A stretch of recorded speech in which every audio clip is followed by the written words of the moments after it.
Good morning to all of you.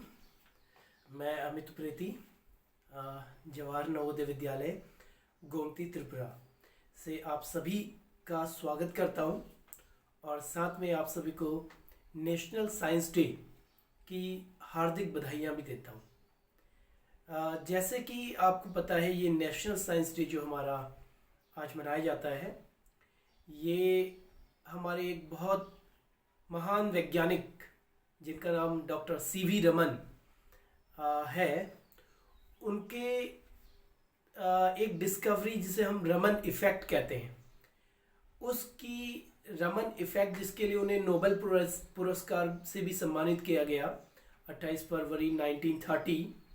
तो उसके उपलक्ष्य पे इस दिन को एक यादगार बनाने के लिए हम इस दिन को सेलिब्रेट करते हैं। और ये हमारे लिए बहुत अपने लिए एक ऐसा विषय है जिससे हमें अपने ऊपर बहुत एक महान अनुभव कर सकते हैं हम, कि हमारे पास ऐसे ऐसे वैज्ञानिक हुए हैं। तो हमको ये बहुत इस चीज़ का अपने ऊपर गुरूर भी होना चाहिए कि हमारे देश में ऐसे ऐसे साइंटिस्ट हमारे पास हुए हैं। तो पहले मैं बात करता हूँ कि कौन थे ये डॉक्टर सीवी रमन। ये तमिलनाडु में पैदा हुए 1888 में, और इन्होंने शुरुआत में जो इन्होंने पढ़ाई की है, तो इन्होंने bachelor and masters of physics जो किया वो प्रेसिडेंसी कॉलेज से किया, प्रेसिडेंसी कॉलेज मद्रास से। ठीक है। इसके बाद इन्होंने एक गवर्नमेंट जॉब इनको मिल गई थी, पर गवर्नमेंट जॉब मिलने के बाद भी इन्होंने अपनी जो क्यूरियोसिटी है, उतनी साइंटिफिक जो उनका टेम्परामेंट था, साइंस से जो ये बहुत अधिक जुड़े हुए थे, तो उसके लिए इनने बहुत सारे इनोवेशंस, बहुत सारे डिस्कवरीज उसके बाद भी वो करते रहे। गवर्नमेंट में इनको नौकरी मिल गई थी, फिर भी वो ये सारा कुछ करते रहे, जिसके लिए उन्हें गवर्नमेंट ने फिर एक स्कॉलरशिप से भी सम्मानित किया। और इस तरीके से बाद में उन्होंने एक अपने जो स्टूडेंट था के एस कृष्णन, उसके साथ उसके असिस्टेंट में उन्होंने ये रमन इफ़ेक्ट जिसे हम कहते हैं, जिसके लिए उन्हें नोबेल पुरस्कार मिला, ये डिस्कवरी उनने की। और रमन इफ़ेक्ट जो है वो मैं आपको बता दूं कि क्या है। जैसे कि आप जानते हैं स्कैटरिंग के बारे में। स्कैटरिंग एक फिनोमेना होता है जिसमें लाइट जब किसी मॉलिक्यूल्स पे पड़ती है, किसी पार्टिकल्स पे पड़ती है, तो वो स्प्रेड हो जाती है, और स्प्रेड होकर वो, जैसे कि एक उसका एक एग्जांपल टिंडल इफेक्ट भी देखने को मिलता है, जिसमें path of light become visible when it passes from A colloidal solution. Colloidal solution जैसे दूध को थोड़ा सा अगर पानी में डाल दिया जाए तो आपको टॉर्च का लाइट दूध के अंदर से, पानी के अंदर से भी दिखने लगेगा। वो एक टिंडल इफेक्ट है। जैसे कि और भी इसका एक एग्जांपल है, जैसे कि आप जो छोटे सा अगर कोई होल है किसी कमरे में, वहाँ से अगर सूरज की रोशनी आ रही हो तो वहाँ से सूरज का प्रकाश जो होता है वो दिखने लगता है, पर वहाँ पर वो पार्टिकल्स बड़े हैं, वो सस्पेंशन है या उससे, देखिए कोलोइडल सॉल्यूशन किसे कहते हैं पहले ये बता दूं मैं आपको। जो साइज सस्पेंशन, मतलब जो पार्टिकल 10 पार्टिकल जैसे हैं, वो सस्पेंशन कहलाते हैं। और एक ट्रू सॉल्यूशन, जैसे पानी में नमक को घोला तो हमको नमक कहीं नहीं दिखाई नहीं देता है, तो हम उसे ट्रू सॉल्यूशन कहते हैं। उन दोनों के बीच का जो साइज है, जो दूध में भी आपको पाया जाता है, अगर आप दूध को मथें तो उसमें आपको मक्खन निकल के आता है, because of that particle only. ठीक है। तो ये पार्टिकल से लाइट का पाथ विजिबल हो जाता है। तो अभी भी यहाँ पर जो स्कैटरिंग है, इसमें रमन इफेक्ट नहीं है। रमन इफेक्ट देखने को कहाँ मिलता है? देखिए, यहाँ पर पार्टिकल अभी बड़ा है, बड़े पार्टिकल से जब भी लाइट पास करेगा, लाइट उस पर पड़ेगा, स्प्रेड हो जाएगा, इवनली चारों तरफ फैल जाएगा। बट अगेन ये बात आती है कि जब वाइट लाइट उस पर पड़ी है मॉलिक्यूल पे, तो वाइट ही दिखती है हमें। हमको कोई कलर नहीं नजर आता वहां पर। आपने देखा होगा कि हम कलर वहां पर नहीं देखते हैं कोई भी। आ, क्यों? क्योंकि पार्टिकल बड़ा है। अभी अगर पार्टिकल का साइज छोटा करेंगे, जैसे अगर आप जो एटमॉस्फेयर में ऑक्सीजन और जैसे कि नाइट्रोजन, इनके मॉलिक्यूल्स हैं, इनसे लाइट पास करेगा, लाइट इस पे पड़ेगा, तो यहां पर जो स्प्रेडिंग होगी लाइट की, इसमें दोनों टाइप होगा। एक इलास्टिक स्कैटरिंग भी होगी और इनइलास्टिक भी होगी। इलास्टिक स्कैटरिंग रैले ने बताया था इसके बारे में। रैले जो नाम का साइंटिस्ट था, उसने भी जैसे स्काई का कलर क्यों ब्लू दिखता है, ये चीज के बारे में बताया। जैसे कि लाइट उस पर पड़ेगा, पार्टिकल्स पे पड़ने के बाद फिर जो शॉर्टर वेवलेंथ है, they are more dominant. Shorter wavelength, जैसे हम बोलते हैं विबग्योर, कलर जो है व्हाइट लाइट में विबग्योर है। एक सन का प्रकाश जो है, सूरज का प्रकाश जो है, वो 7 कलर्स से मिलके बना है। 7 कलर्स उसमें है। तो 7 कलर्स में से जो सबसे छोटा वेवलेंथ होता है वो होता है violet. Violet colour more dominant हो जाता है जिस समय प्रकाश निकलता है वहां से, जो मॉलिक्यूल, छोटा मॉलिक्यूल उसको ले लेता है। और वैसे आप कहें तो एनर्जी जो स्कैटर्ड होती है वो इलास्टिकली स्कैटर्ड होती है मोस्टली, जिसे हम रैले स्कैटरिंग नाम देते हैं। रैले स्कैटरिंग इलास्टिकली अगर स्कैटरिंग होगी तो वो रैले स्कैटरिंग नाम दिया जाएगा, ठीक है। बट इन 1 और 10 मिलियन में से एक फोटोन जो पड़ता है, उसमें जो स्कैटरिंग होती है वो इनइलास्टिक स्कैटरिंग होती है वहां पर। और जो इनइलास्टिक स्कैटरिंग होती है उससे वो अंदर मॉलिक्यूल्स को वाइब्रेट करा सकता है अंदर ही, मतलब उसकी एनर्जी बाहर नहीं आई, ठीक है। वो बाहर जितनी आनी चाहिए थी वो नहीं आई एनर्जी इनइलास्टिकली, जिसमें काइनेटिक एनर्जी का भी लॉस होगा, जिसमें मोमेंटम का भी लॉस होगा, जो आपने पढ़ा है उस तरीके से वो बाहर आएगी। तो अंदर जो मॉलिक्यूल्स हैं वो वाइब्रेट करेगा।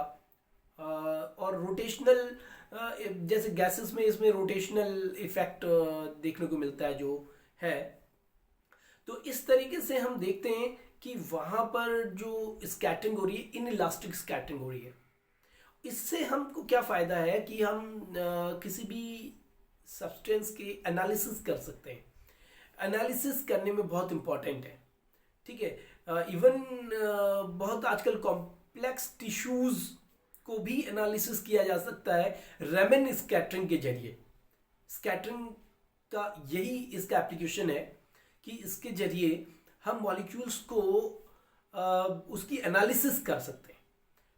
किसी भी मॉलिक्यूल, किसी भी जैसे टिश्यू है, ह्यूमन टिश्यू है, उसका भी एनालिसिस उसमें से किया जा सकता है, ठीक है। तो स्काई का जो कलर ब्लू दिखता है, इसमें दोनों इफेक्ट है। इसमें स्कैटरिंग जो है इलास्टिक भी है, इनइलास्टिक भी है।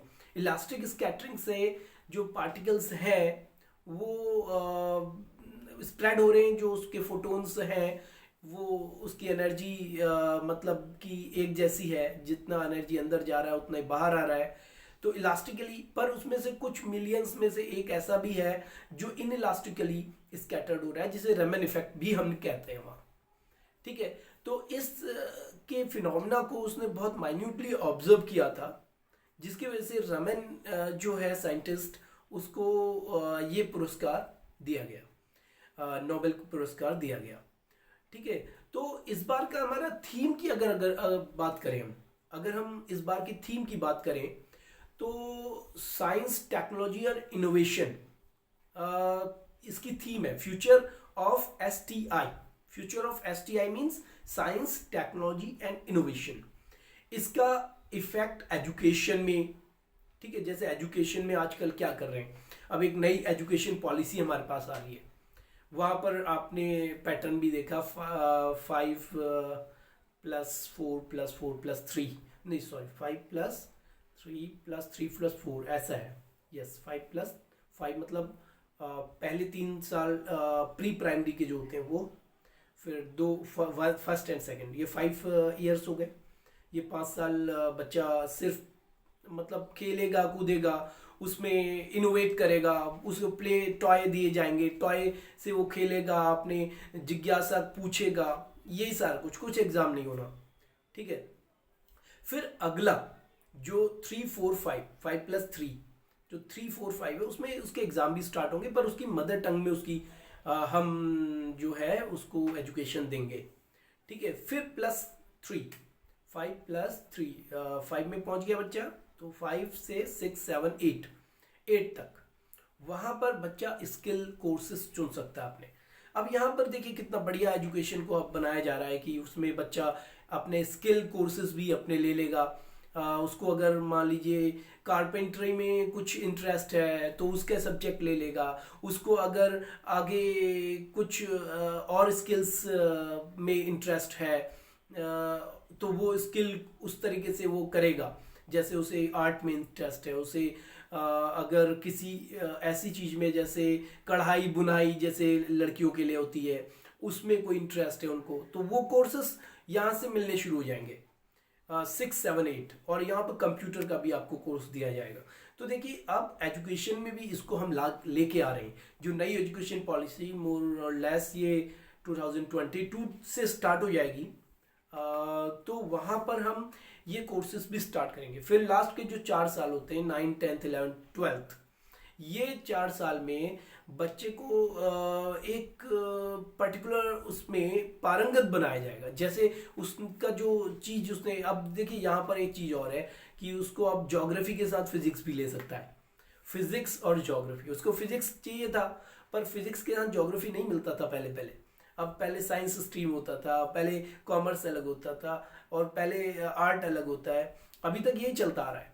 पर अब क्या है, वो उसको जो चॉइस है उसका, जैसे कई बच्चे कहते हैं कि मुझे जो है मैथ्स पढ़ना था पर मुझे नहीं मिल पाया, या फिर कहते हैं कि मुझे ज्योग्राफी पढ़ना था, साइंस वाला बच्चा, ज्योग्राफी का मेरा इंटरेस्ट है, फिजिक्स और ज्योग्राफी में कई सारा रिलेशन भी है, तो वो चीज़ें अब जो है सॉल्व हो जाएंगी, सॉर्ट आउट हो जाएंगी। तो ये बहुत अच्छा एजुकेशन में हम एक चेंज लेके आ रहे हैं। तो ये भी हम देख रहे हैं कि एजुकेशन में किस तरीके से चेंज लेके आ रहे हैं। तो ये चीज़ें सारी हम देखेंगे यहाँ पर आगे।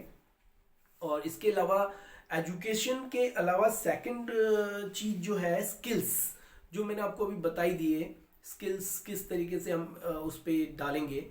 और साथ साथ में गवर्नमेंट का तो और भी अच्छा प्लान है।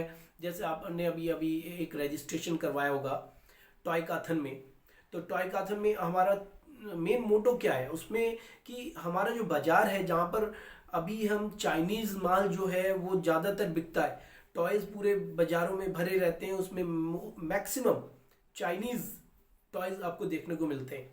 पर अब आने वाले समय में आप देखेंगे कि मेड इन इंडिया टॉय जो हैं वो आपको बहुत ज़्यादा देखने को मिलेंगे, क्योंकि इसमें एक विशेष फोकस गवर्नमेंट का है ताकि हमारे बाजार में मैक्सिमम वो सामान उपलब्ध हो जो हमारे वर्कर्स बना रहे हैं, जिससे यहाँ भी रोजगार मिले, यहाँ पर रोजगार का अवसर पैदा हो, जिसको जो ये चीज़ निर्माण कर रहा है, बना रहा है, उसको एक प्रॉफिट अपने ही देश में जाए। तो इसके लिए यहाँ पर स्किल्स में भी काफ़ी जोर दिया जा रहा है, राइट। तो ये सारी चीज़ें हैं। और वर्क में तो वो सारी चीज़ें तो अपने आप ही, वर्क तो अपने आप ही होगा फिर। तो इस तरीके से हम देख रहे हैं कि इसका जो मेन मोटो है वो किस तरीके से हम बनाने जा रहे हैं। ठीक है। और ऑब्जेक्टिव क्या है अगर हम माने, objective is to motivate the student to try their hands in the field of science. तो साइंस के फील्ड में अपना हाथ ट्राई करें, तो ये इसका मेन ऑब्जेक्टिव है कि हर एक बच्चा, चाहे वो किसी भी बैकग्राउंड का हो, वो अपने आसपास में जो उसको चीज़ें उपलब्ध हैं उसमें से वो चीज़ें, क्रिएटिव चीज़ें बनाने का कोशिश करे। वो एक ऐसा माहौल क्रिएट करे जिससे उसके आसपास में सब लोग उस ये साइंस से जुड़े। ठीक है। तो हम इस तरीके से एक माहौल बनाना चाह रहे हैं। ठीक है। तो ये सारी चीज़ें आप देखेंगे आने वाले समय में।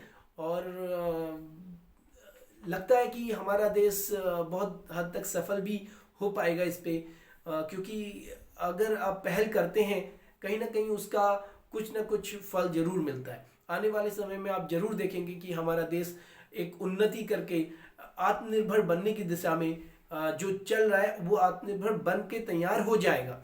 और फिर हम वो जो हमारा स्टेटस था पुराना, जब हम विश्व गुरु कहलाते थे, वो विश्व गुरु वाला जो स्टेज है हम वापस से पा पाएंगे। ठीक है, इसी के साथ आज नेशनल साइंस डे के लिए अगेन आपको बहुत बहुत बधाइयाँ। धन्यवाद। आपका दिन मंगलमय हो। धन्यवाद।